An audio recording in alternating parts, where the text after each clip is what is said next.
Barakatah Yahweh, Barakatah Yahweh Shah, Barakatah Yahweh, Barakatah Yahweh Shah. All praises to Yahweh, Bahashem Yahweh Shah, Bahashem Yikakadash. Now it's a lot of noise, so I'm gonna just bring out this secular history out of the Babylon, the Timbuktu. This is the book that I'm gonna bring out secular history on, and I'm visible so these 2/3 can see me, and they playing music, so Salakia. Now on page 84, it says, in the year 65 BC, the Roman armies under General Pompey captured Jerusalem. In 70 AD, General Vespasian and his son Titus put an end to the Jewish state with a great slaughter. During the period of the military governors of Palestine, many outrages and atrocities were committed against the residue of the people.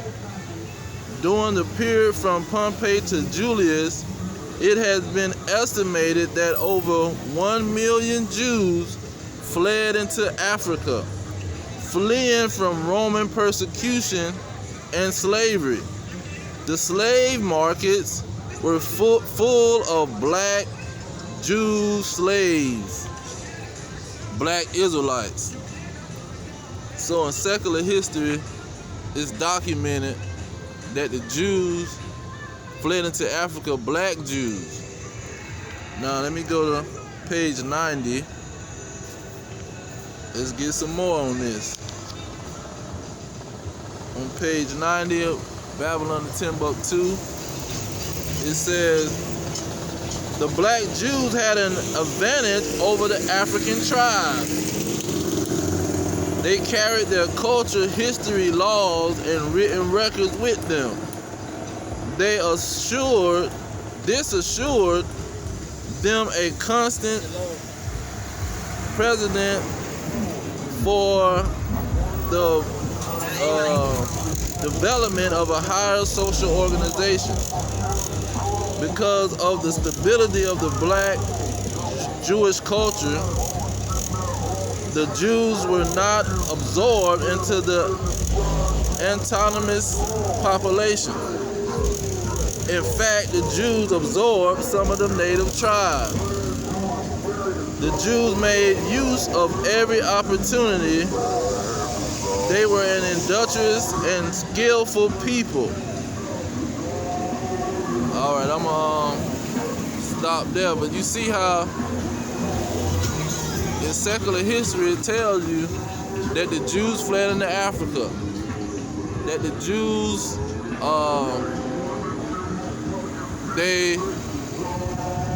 when they went into Africa, they were so organized that they was putting some of the Africans to work. So they didn't just go into Africa and hide out and mix in with the people. They stayed organized, and they kept their laws, following their laws and their tradition. And they even got some of the Hamites to get into their, I guess, put them to work and hire them. But we know that when the Africans made a deal with these Edomites, that's when they helped round us up and pretty much trap us and deliver us to the Edomites.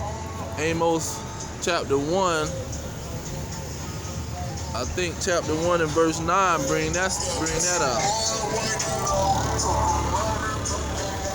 Let me get that real quick. Amos 1 and 9.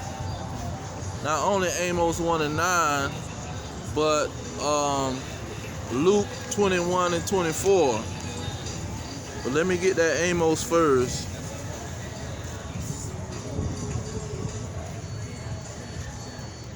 Amos chapter 1 verse 9. That Joel brings it out too. It says, verse 9, thus says the Lord, for 3 transgressions of Tyrus, and for 4, I will not turn away the punishment thereof, because they have delivered up the whole captivity to Edom, and remember not the brotherly covenant. Now this Tyrus, that goes back to Ham. They are Hamites. See? And so the Hamite Africans, they delivered up the whole captivity to these Edomites, the so-called white men. We know who they delivered them up to. So when they say Edom, that lets us know that the people that was having the ships was Edomites. All right, let's get it in Joel.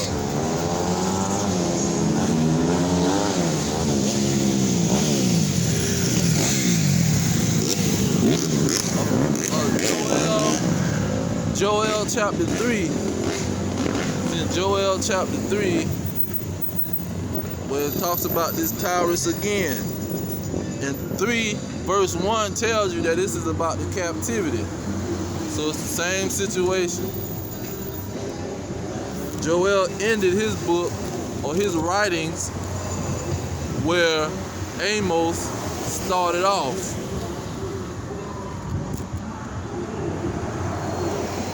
Now I'm thinking Amos, what was that? Amos? Yeah, Amos was around Azariah, I'm thinking. But anyhow, Joel chapter 3, verse 3, it say, and they have cast lots for my people. That meaning they sold his people. They traded his people. And have given a boy for an harlot, and sold a girl for wine that they might drink.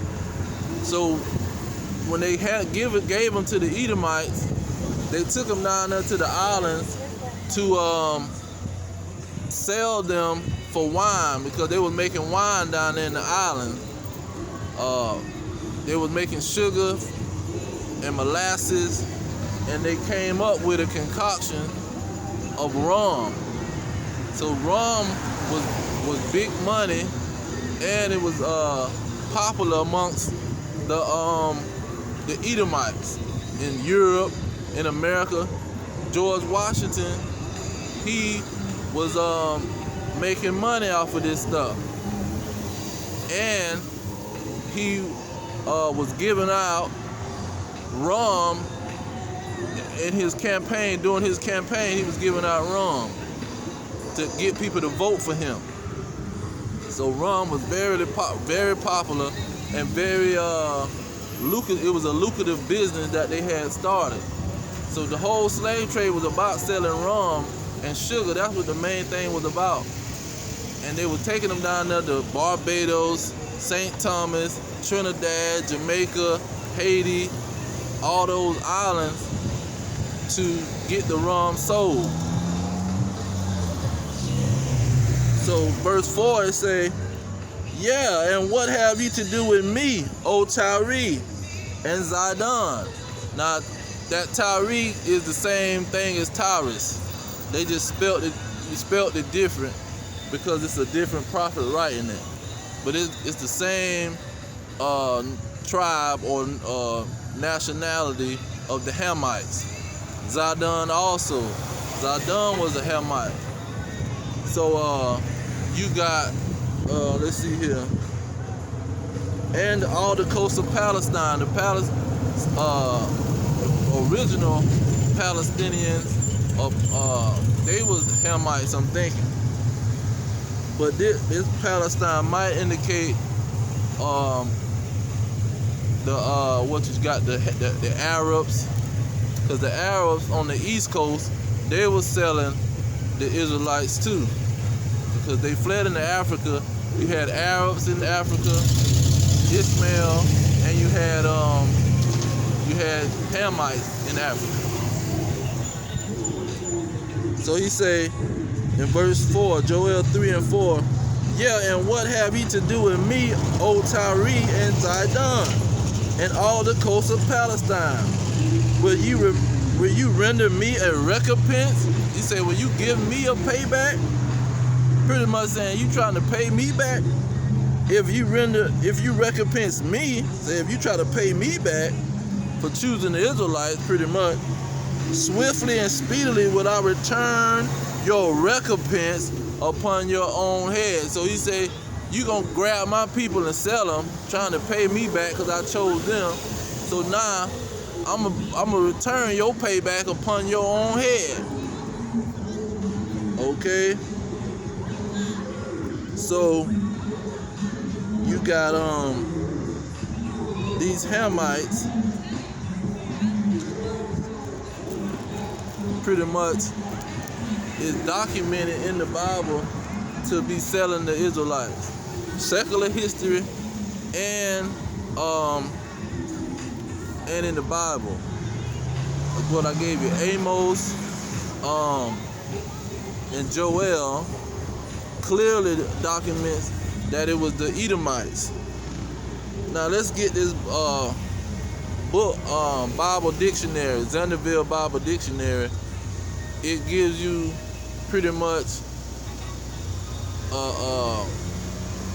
it lets you understand that these Edomites know their judgment and they know what's coming. You know, they just not gonna tell the world, but they know. So let me get Edom.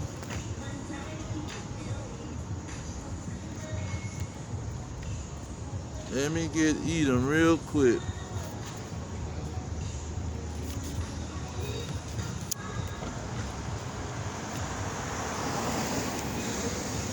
Edom in the Zondervan Bible Dictionary. Okay, Edom. It say the nation and its people who were the descendants of Esau. He founded the country. So his name is equated with Edom. The country was also called Seir or Mount Seir, which was the name of the territory which the Edomites lived. So they know what was going on. I'm going to get to the point. It says Edom figures prominently in the prophetic scriptures as the scene of great future judgments. So they saying in the prophecies, the Edomites,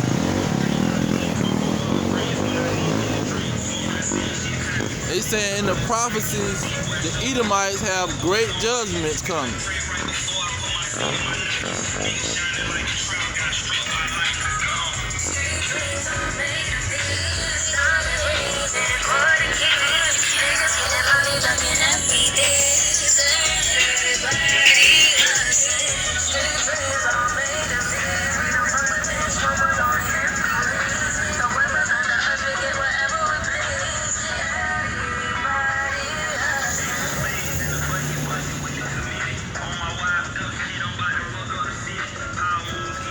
So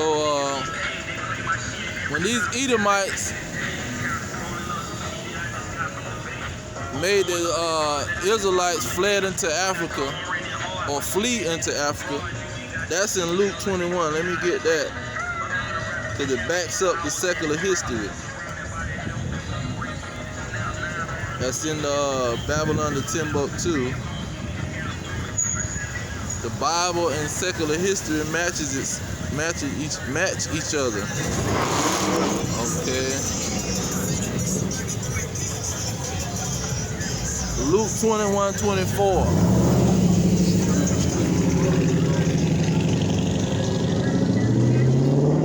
Okay, Luke 21:24, it say, and they shall fall by the edge of the sword and be led away captive or slaves into all nations. And Jerusalem shall be trodden down of the Gentiles, until the time of the Gentiles be fulfilled. So he pretty much saying that they're gonna be led, they're gonna fall by the edge of the sword when these Romans come, because the Romans had surrounded the city. Let me jump up to 21. They say, this Luke 21:21. Then let them which are in Judea flee into the mountains. And that mountains don't always represent a mountain. It can represent kingdoms in other lands. Flee into the mountains, and let them which are in the midst of it depart out.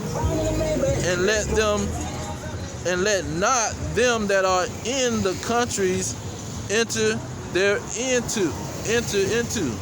So that lets you know, it say those that's in the countries. So that mountain can go back to country.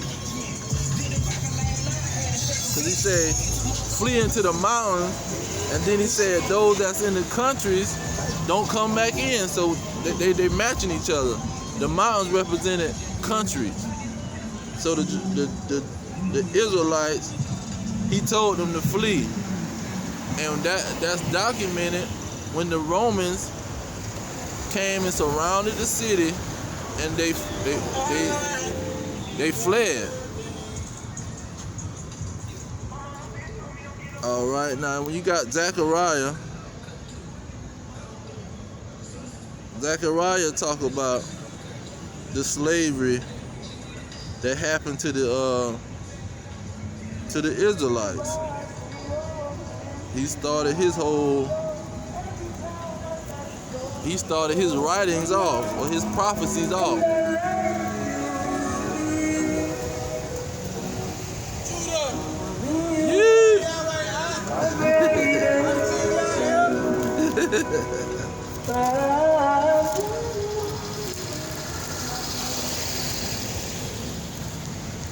Now, let's see here.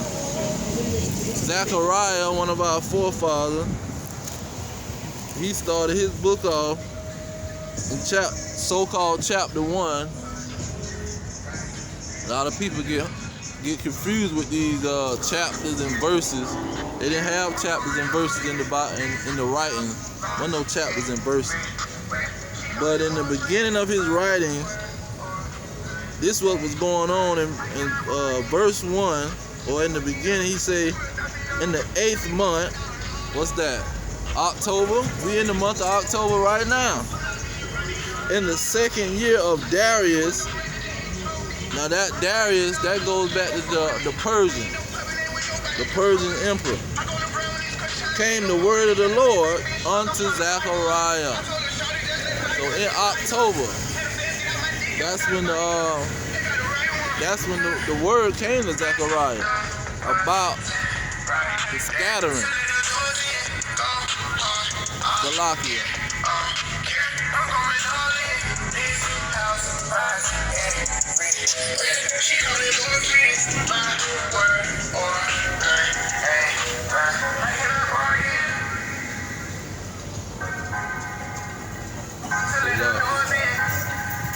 So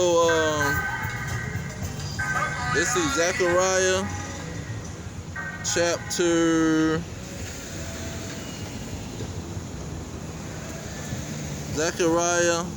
chapter 1 verse 18. He said, then I lifted up my eyes and saw, and behold, 4 horns.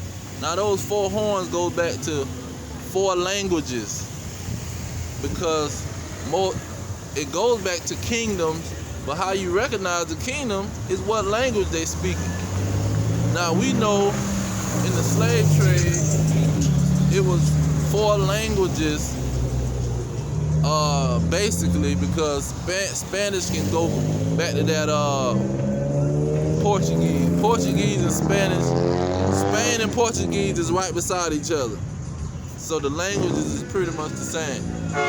So you got English, and then you got French. The Haitians, they the French took over Haiti. Then you had Portuguese with Brazil and South America, and then you had what is it? Spanish took over Puerto Rico, Mexico,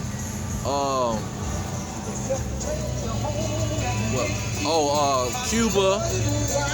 I'm thinking Cuba speaks Spanish.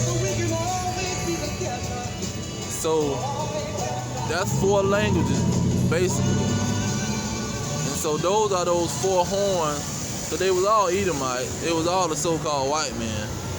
But those are 4 horns that scattered Judah. Now verse 19 it say, and I said unto the angel that talked with me, what be these? And he answered me, these are the horns which have scattered Judah, Israel, and Jerusalem. Verse 20, now not only do Zechariah start his writings off with the slavery,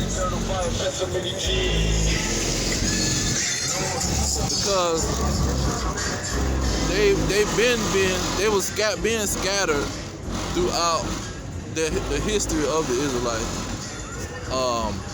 They were being scattered in Judges. They was being scattered during the time when this kingdom split. Jeroboam, the kingdom was being split up then. That's where Amos was on the scene. And they was being split up then. The 2 kingdoms, the southern kingdom and the northern kingdom. And they was being scattered at that time. During the Greeks, they was being scattered. During the Romans, they was being scattered because they was fleeing from persecution. So they was being scattered more than the slave trade, but the slave trade was one of the major scattering, and that was going to be the captivity that was going to usher in Yahushua, who they ignorantly called Jesus Christ. That was going to usher in his kingdom. See, this is going to be the last captivity. Now, let me finish that.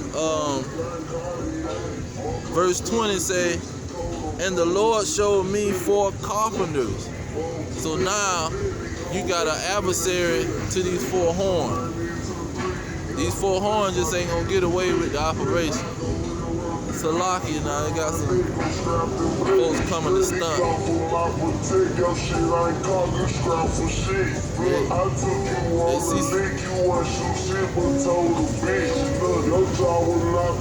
Yeah, them 4 horns got competition. They got an adversary.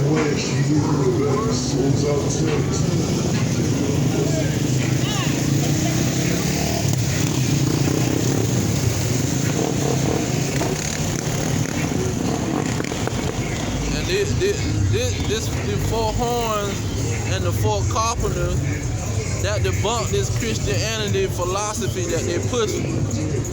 Because see, they'll tell you that it's all over with, but these 4 horns got to pay for what they did, and the carpenters gonna make them pay. The carpenters is gonna battle with them. Now, verse 21 bring it out, and that's gonna be World War III also.